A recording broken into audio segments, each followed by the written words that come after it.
You just finished recording your Google Meet. You had some great questions and interactions with your students, but we want to protect those identities and those names from anyone that could see it.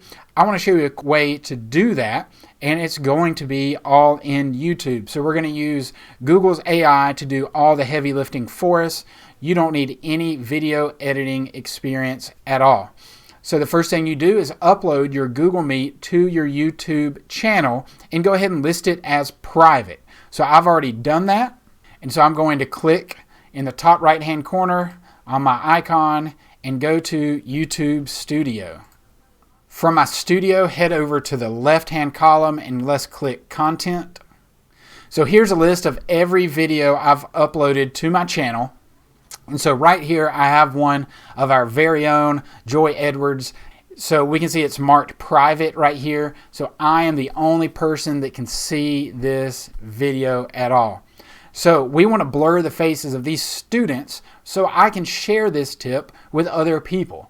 So let's hit the details button right here, shaped like a pencil, next to our video. And then in the left-hand column, we're going to open the editor. So from here, I already showed you how to use Windows Video Editor to trim your video, but we can actually use the trim function here. We can adjust when the video starts. We can adjust when the video ends. So if we move down, we have an audio track here, so we could add in different audio tracks. We're not worried about that. What we want to look at is this third line down in our timeline, and if I mouse over it, it says blur. So let's head over here and hit the plus button. And we have two options here. We can blur faces or we can create a custom blur. For what we're doing today, let's blur faces. I already had YouTube scan this ahead of time.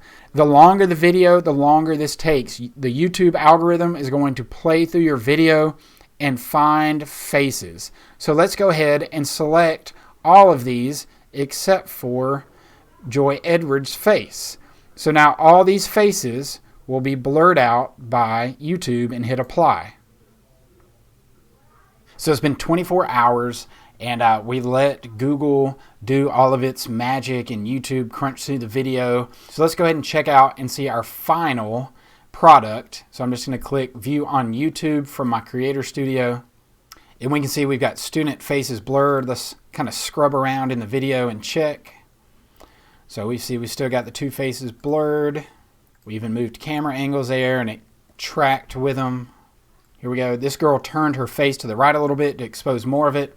So YouTube went ahead and blurred that for us as well. So if we wanted to go back in and edit all these, if we found a real issue, we could. If we were worried about Miss Edwards' face being blurred back here a little bit, we can go in and remove that blur that was accidentally put on her face. So you may not want your video out on YouTube. Remember, we're just using YouTube as the tool because it's smart and it's going to do all the work for us because we have other things to do.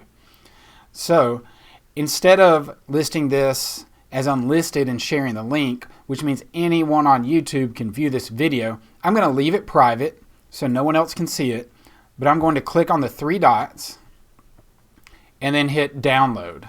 Once that video downloads, you can see that all of the blurs stay with the video. So now they've been permanently pressed into that video and exported as one file. So this is a great way. It's really easy to do. I didn't do any fine tuning myself. This is all the YouTube AI doing it for me.